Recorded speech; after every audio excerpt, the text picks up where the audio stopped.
in. I'm Lainey. And I'm Laura Beth. And we are Steel Magnolias, two sisters who love family, traditions, and all things Southern. We've got plenty of room at our table, so pull up a chair. Hi, Laura Beth. Hey, Lainey. You are glowing all around. I am so giddy right now. In fact, I feel like Christmas morning. I'm so excited. You texted me before we got here today about how excited you were, and I'm excited too. It was just so funny because, you know, obviously these are passionate topics that we have today. But I'm much more passionate about this one than our Southern bugs episode. Oh, my gosh. Though it needed to be discussed, but I can't say I was at all giddy that morning. That's true. But this one is going to be a home run for us because we just love... Or a touchdown. Yeah, there you go. Keep it in the season. So, okay, before we jump into our topic today, because we're so excited. There's your teaser. We're going to jump quick. I do want to mention that, guys, you want to be on our mailing list. We are coming up, can't believe it, on our 1-year anniversary of doing this podcast, and we have something really fun up our sleeve to celebrate. So if you have not yet joined our mailing list, the link will yet again be in the show notes. So go ahead and take the 60 seconds that it takes to sign up. Give us your details, and I'm going to leave it at that. Yes, you're going to want to do it. Yeah. Trust me. All right, today... Well, I almost, sometimes we have a snack or a drink or something when we get together. And I almost had something, but I just, with my work schedule and all, didn't get it together in time. But I almost put a crock pot on of Rotel dip. Ooh. Yes. There's teaser number 2 of what our podcast is about today. Rotel dip. It goes well with any sort of Southern tailgating. So we're talking tailgating in the South, and Saturdays in the South are not just for football games, but it usually is the culmination of a week-long excitement that has built for whatever team you root for. I mean, it's a big deal. That leads up to the all-day event that usually is tailgating in the South. So I wrote a little something I'd like to read. And I wrote it quickly, but I just felt like it kind of summed up even the excitement I was feeling. Okay, go for it. We all love to feel a part of something big. A college football experience in the South is like nothing else. The sounds of the marching band unifying the crowd. Wearing the colors make you feel like you're part of a family, even with strangers. All of the traditions that make you remember years past, and the tailgating. Oh, the tailgating. It's an invitation to bring your hospitality out in public view and share a part of yourself with old friends and make new ones. It's truly one of my favorite things. I love that. It is. That is so on point. I mean, as Southerners, we love having a theme. Yes. Or for, a reason to host a gathering. Give us any reason. Give us a theme, and that really helps orchestrate menu and decor and things. So in the South, for fall football season, you have a built-in theme every single weekend. Everything. I mean, tailgating is used in lots of different realms. Sure. I mean, horse racing, NASCAR for some people. I mean, there's just so many different ways you would see tailgating. Yeah. But many think it was actually birthed in the beginning of intercollegiate football. Makes sense. And so, I mean, it does make sense. Well, and everyone's invited. All ages. That's right. Generations join together, which is another great thing I love. Yeah. So, well, the RVs start to head to campus sometimes as early as Tuesday for a Saturday game. So we wanted to kind of talk about what you might experience at a tailgate, some of the foods, and just, I don't know, kind of get ourselves excited for football season that's just around the corner. Gosh, so I'm just so excited. Well, and, for some Southerners, Friday night is Friday Night Lights, high school football. Saturday is typically the college games. And then for some, Sunday is NFL. Yep. So it's the whole weekend of sports. And tailgating is a part of each of those. Yeah. But for college, it is just like nothing else. Yeah. So I was thinking about my friend Kim, who attended the University of Tennessee, go Vols. That's right. And she was actually a part of the Pride of the Southland marching band. Amazing band. This would have been in the year 1993. Okay. And so when she joined the band, that's when her family, her parents, began tailgating, and they were in one location that was a bank, and they became friends with some nearby people. They ended up buying motorhomes, and then they moved over to the Rocky Top Market, which is where I met her, and which is a gas station, a Shell gas station. Right on the Strip in Knoxville. Yes. And so they moved there in 95. They've been together tailgating with the same group of people now for 26 years. How fun. And I asked her about it because now they're even at a different location, and that happens a lot. Especially on the Strip. Some of these, any school, things change and move. Construction starts happening. Even businesses get bought out. Yeah.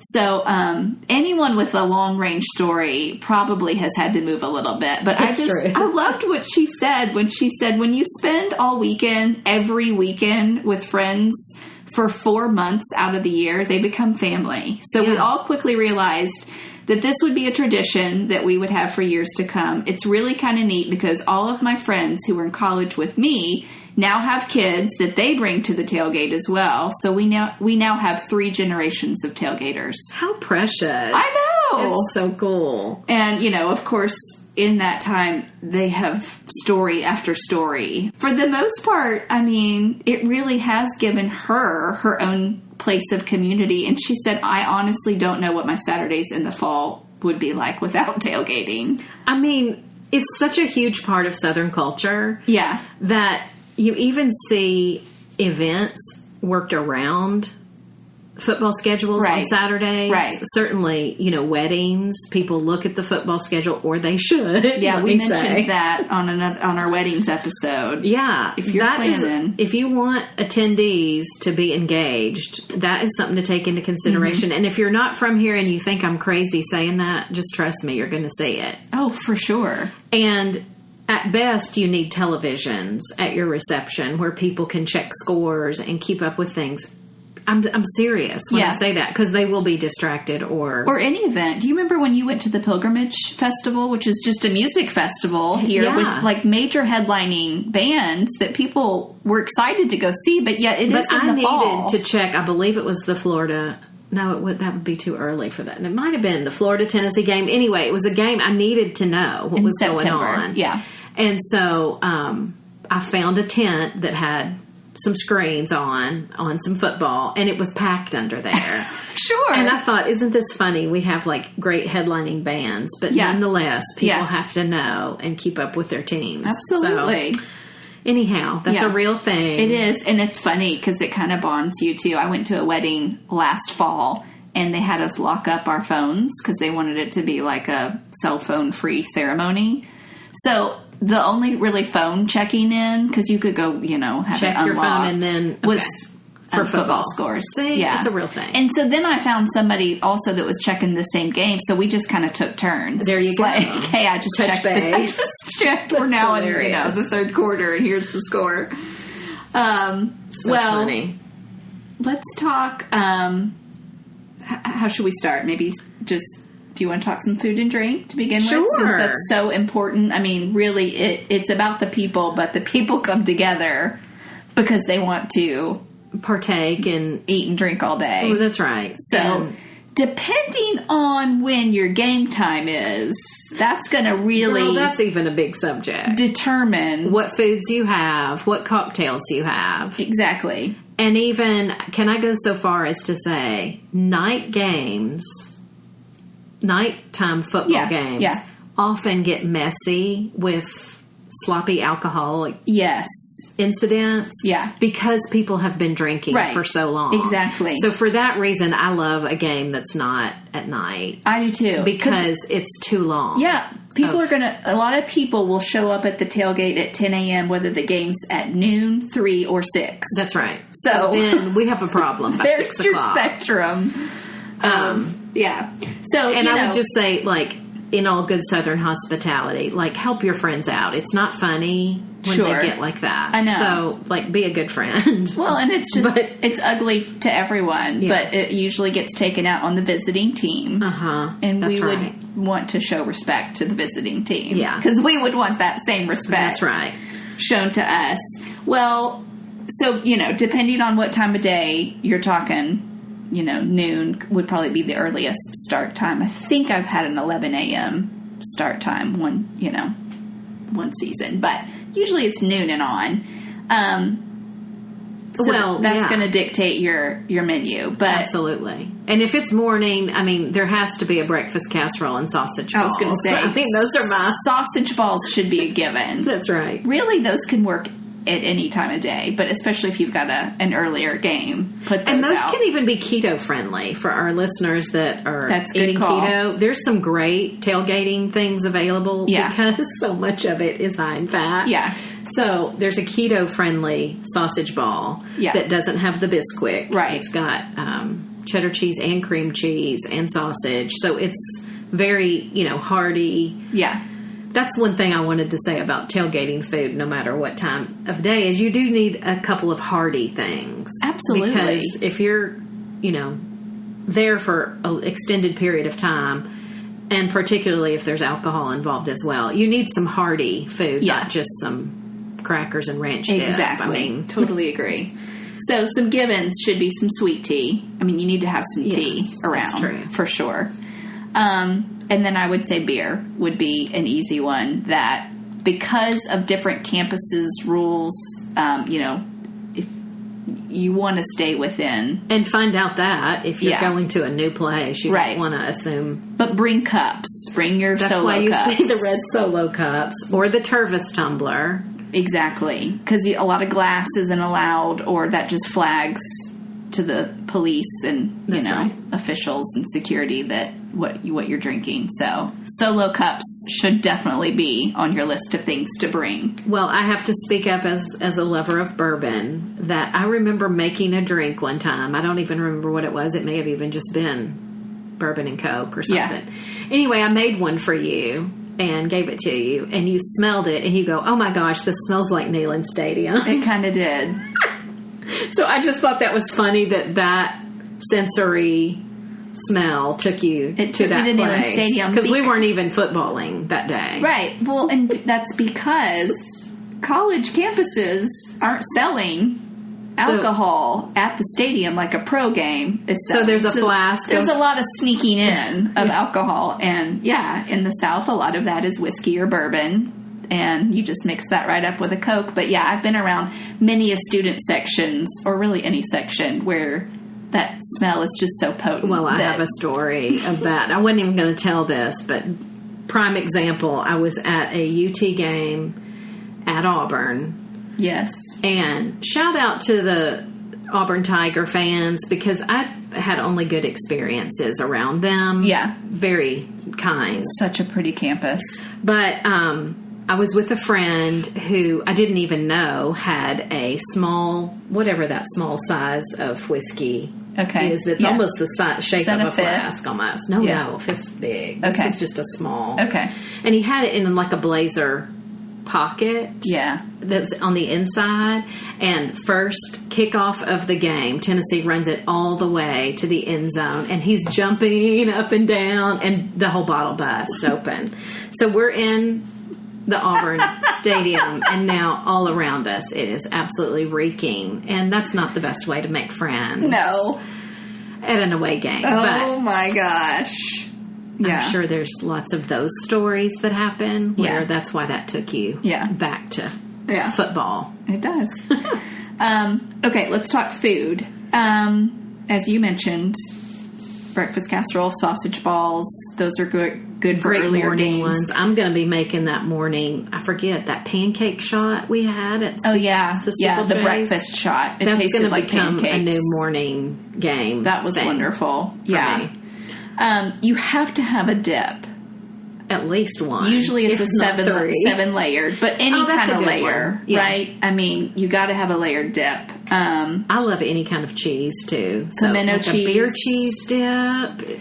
See, and something then like that. The fact that you even mentioned that is funny because, like, these early games are still really hot. Mm-hmm. I mean, games are right around the corner, and it is going to be 100 degrees. Yeah. So as the fall starts to feel more fall, you see the beer cheese coming out. The food. The chili start to come out. Right. You can't eat chili at some of these August and September games. True. It's just too hot. That's true. But, yeah, that's a great suggestion. And I am a lover of fall, so I tend to think like that. Of like the warmer, foods. Yeah. Bundled up. Yeah. Which, by the way, I do like some hot food when I'm at a tailgate. Well, even if it's summer, like you don't want everything to be cold food. Exactly. I like something to be warm. And a lot of people are grilling right there. They're bringing their own grill. That's amazing to me. That people are bringing smokers and grills, and that means you're bringing charcoal. Yeah. And well, that's what I'm talking about. It is no joke that some of these RVs show up to campus on Tuesday. Yeah, to start setting up the whole pitmaster. Now, I don't know what they do for a living, because that means they've taken off a lot of days of work, or maybe, I don't know. That's a whole nother subject, right? So chicken, bites, tenders, wings. Yes. Any of those work really great. Again, finger food. I bet Chick-fil-A sells the heck out of those little trays and stuff they do. Chicken minis at football and chicken tenders. Yeah. That stuff is good. So good. So good. Sometimes I like to even do like a depending on who you're playing. Like, I had never had gator bites until I was at a Tennessee Florida game, and people have those. Yeah. All over the place. So a lot of times, what you're referencing is if your opponent is the Florida Gators, then you're eating gator bites. Right. Or if your opponent is the Arkansas Razorbacks, you're eating pulled pork. In fact, what's funny is actually a lot of the Arkansas fans eat pig as well. Sweet. Yeah. Exactly. Their hog call. I love that call of the hog. Call. It's awesome. Baked beans, mac and cheese, ribs, pasta salad, fruit salad. Yeah, deviled eggs. A lot of the things that you see at potlucks are great. Exactly. Yeah. Yeah. And then you need something sweet. Something I think about that our friend Sarah would make a lot was the Rice Krispie treat. Oh, yeah. And then she would make it in the shape of a big T and put orange icing on it. That's brilliant. Yeah. It's easy to cut and just pick up. It's not messy. Because that's one thing, too, to think about is, like, you're not going to want to do ribs or something that's like, then you got to have all this other paper towels and wipes and stuff. Like, you want things that are easy to... Well, and then that lends to, depending on the school, you're going to see a spectrum of the way people are dressed at your tailgates. Absolutely. So, up in Tennessee, you may see some orange and white checkered overalls. Mostly pretty casual there. I mean, you do have some... fraternity sororities that dress up. Yeah, but especially on certain days, if it's like Parents' Day or something, like they're going to dress nicer. But down in Ole Miss, oh my goodness, those girls are not messing around. Are looking their best. Yeah. Their Sunday best. Yeah. And their tailgate makes the number one on most lists of best tailgates. And is that just because it's so chic? Well, and I think they have this area. It's a 10-acre area that they call the Grove. Yeah. And I actually haven't been. I looked at my schedule to see if I could make it down there this year. I'm not sure if I'm going to be able to do that. But I would love to check out the Grove. But since the 1950s, they've been tailgating at this particular area they call the Grove. And it sounds like it's just, even that setup is really cool.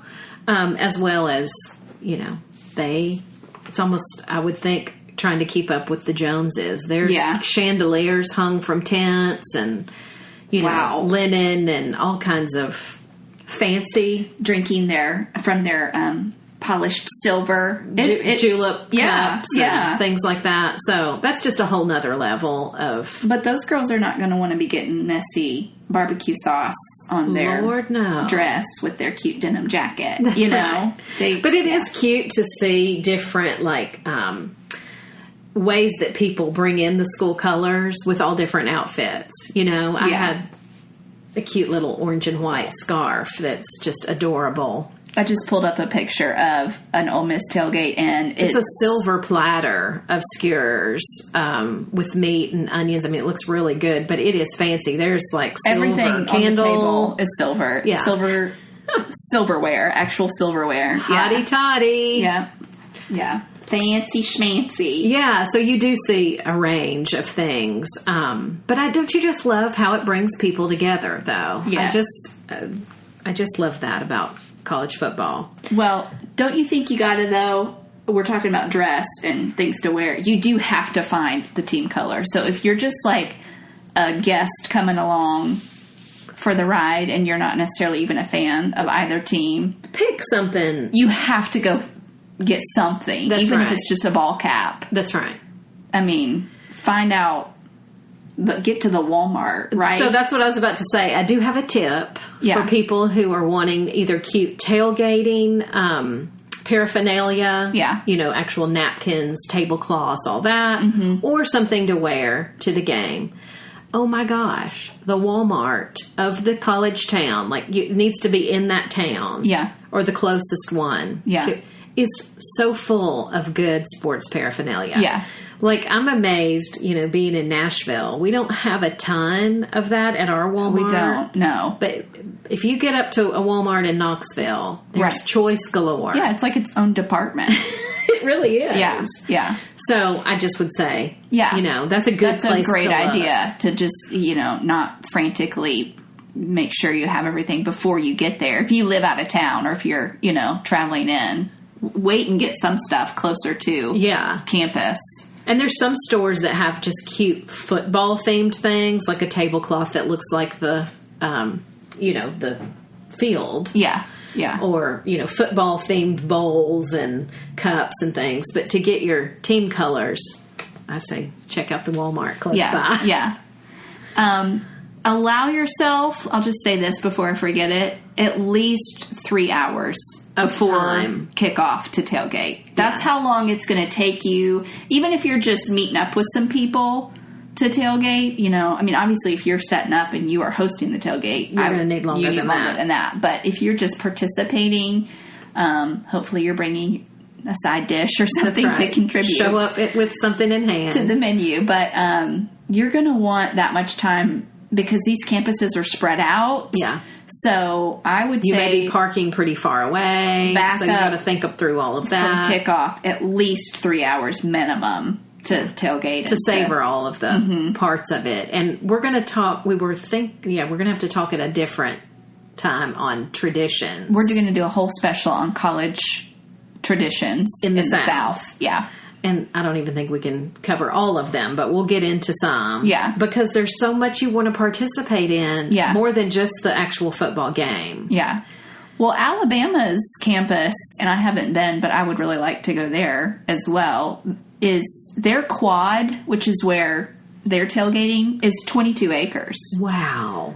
And it's a huge lawn party, and not all tailgate even happens there, because I think even that is probably a more difficult place to get a permit or a pass to tailgate. I'm sure it's locked in with the people season after season after season. Yeah. So they have their band that assembles at the library nearby, and I don't want to get too much into traditions because we just said we'll do a new episode, but. Yeah, 22 acres. That's huge. Well, and any of these state schools have so many fans that weren't even attendees of that university. True. Because you jump, if you're in the South, you pick a team. Yeah. And cheer them on. Yeah. In the good seasons and the bad. Yeah. I know Alabama's been such the powerhouse the last, in general, but the last 10 years, they have been such a powerhouse. They have. That it'll be interesting to see how many fans will stick with them if it ever does get hard. I don't know when that would be, but no, they've got it easy right now because they always win. So that's an easy team to support if you're already on board with them. And I have to tell you, in addition to football, there's just something so special about college towns. I've always loved college towns. There's something special there with cool bookstores, cool little, small restaurants and things. That's I true. love going to a college town. Yeah. There's usually a lot of nostalgia and history around each place. And then too. you bring football in, and it's just to the nth degree. I can't believe I forgot to mention my most favorite tailgate food to make. Well, I wasn't done, but Okay. we love making this. The I don't big, know why. The big sandwich. The big sandwich. So the big sandwich, it's just we have lots of memories of that, don't we? It is so specific for me to football season because I literally do not eat it any other time of year unless I'm tailgating. But you start with a large Hawaiian roll loaf, a circular loaf, a round loaf, and you're going to cut it into two. You're going to cut it twice, so into 3 layers. Thank you. Yes, that's how you say that. And you're going to build kind of 2 different sandwiches almost on the different layers. You're going to build, do you have the recipe? I have it right there? here in front of me. Oh my gosh. I even thought it it would be cute to say it came from a woman in Clarksville, Tennessee. Did it out really? Of this cookbook. That's right. So it is one. Okay, so on the one layer, it's ham, honey baked ham, American cheese, mustard. Yes. And then the other layer is turkey, mayonnaise, Swiss cheese, and You can put some bacon on your turkey level. Yeah. And then you drizzle with this is butter and poppy seeds. And poppy seed. And then you just put it right back in that tin, circular tin pan that the Hawaiian bread came in. And then you bake it. Then you bake it, and I think you only have to bake it like 20 minutes or so. And you slice it up in 8 wedges. Oh my gosh. It's hearty and easy to pick up. And if you don't like one of those levels, I've also seen people switch out either the turkey or the ham for roast beef and horseradish. You could do a layer of that as well. I like the turkey and ham because I think it goes well together. Yeah. But that is... And it's very similar to the sliders that I make that are the Kentucky hot brown sliders because it's got the turkey, the bacon. Yeah. You're putting a sauce over the top that's butter. And, so similar and very easy to pick up and eat. Yeah. So. And that Hawaiian bread is, it's a specialty bread. But when I buy it, I think of it like I'm also getting the tin that I'm going to need to serve this in. And serve it in. So it just travels easy. And it's kind of a 2-for-1 for me. And once it cools down a little bit, you can put it, just wrap it back up and carry it with you. Store it very easy to take. Yeah, that's a must-have, in my opinion, on tailgating day. Another thing I was thinking about with tailgating that has really changed a lot of, just this technology is amazing, was the Yeti cooler. Yes. And not just the Yeti brand, though it's the, Cadillac of coolers. Sure. Just that technology of how good that keeps things hot or cold. Hot or cold, yeah. I have a couple of Yeti tumblers that I love, but I also ended up with one that was just from Walmart, and it was not as expensive. Okay. And it works great, too. Really? I don't know that it's as good, but it works great in keeping ice frozen. Yeah. Or keeping things hot, whichever direction you want to go. But that's even great for beverages that you're going to be serving to a group and keeping it either hot or cold.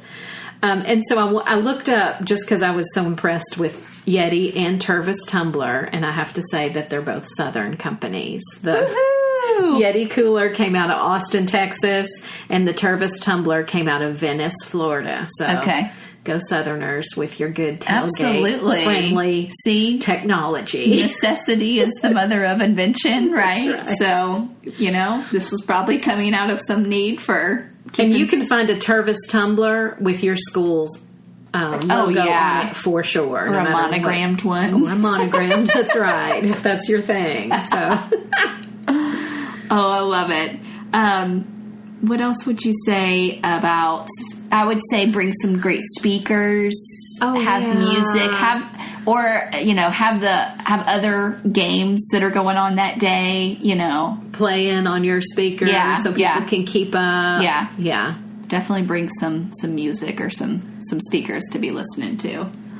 Yeah, and some people even bring along, the huge Jenga game or the cornhole. Oh, thank you. Or, all that kind of stuff. Cornhole. That's where I first was introduced to cornhole, was tailgating. Yeah. That's what people do, is you're just standing around waiting on the game to start. So just having a little fun as you're interacting with your buddies. Yeah, that's a great point, is bring some games or some activities as well, for sure.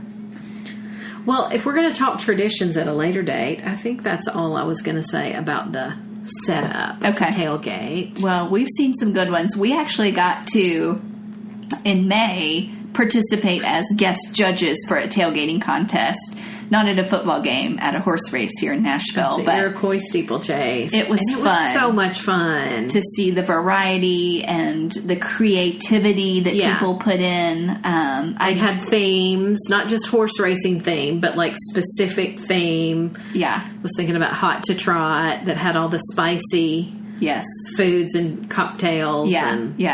Yeah. People do some fun things. There is an endless amount of personalization that you can put into your tailgate, but at the minimum you want to have some good food and drink, and that is for sure what will keep good people around you. Good people and good company, that's right, for sure will make for a good tailgate. So, well, as you can tell, we're excited for football season, and we love sitting around outside in a lawn chair with a paper plate full of food.